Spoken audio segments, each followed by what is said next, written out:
因若讲到核试停放的公投，支持停放的黄士修也批评讲，政府讲核试无安全，根本拢是无影。不过反对核试的在地居民也按算对核试厂一路行去总统府，来表达因30天来反对核试的心声。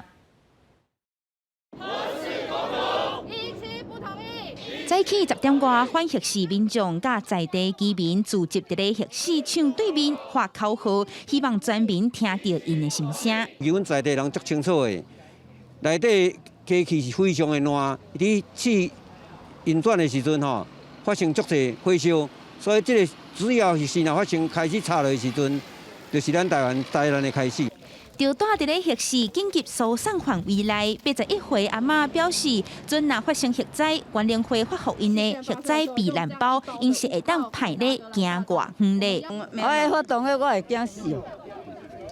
我老我家己住伫厝的呢。 社员在地民众反核试的21位民众代表核试紧急疏散范围，双溪、孔甲寮、宜兰、高雄21个里，因伫咧记者会后开始行，要行70公里，甲居民的心声炸到凯达格兰大道。黄士修，加油！黄士修。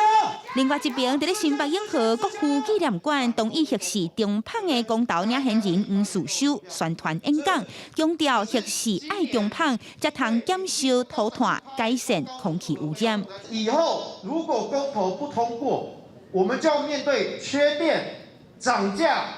空污的未来。 针对核试机组无安全的讲法，黄士修批评这根本是无影无食的代志。 这顶礼拜哦，迄蔡碧如委员哦，甲赖品妤委员啦，哦，这民进党啊，甲民众党的哦，因嘛是拢反核啊，啊，因去核试就看过一轮，结果呢，你讲啥物烂了了，这两个相对反核的立委呢，讲胃的问题，就是管线密密麻麻，讲足奇怪啊，这啥物问题啊？大家咧工厂、电厂拢嘛是管线密密麻麻。公投到达时间，支持甲反对的团体继续用行动宣传理念，就希望12月18有更较侪民众愿意出来投票，实践民主。记者阿明金、小桂林新北台北报道。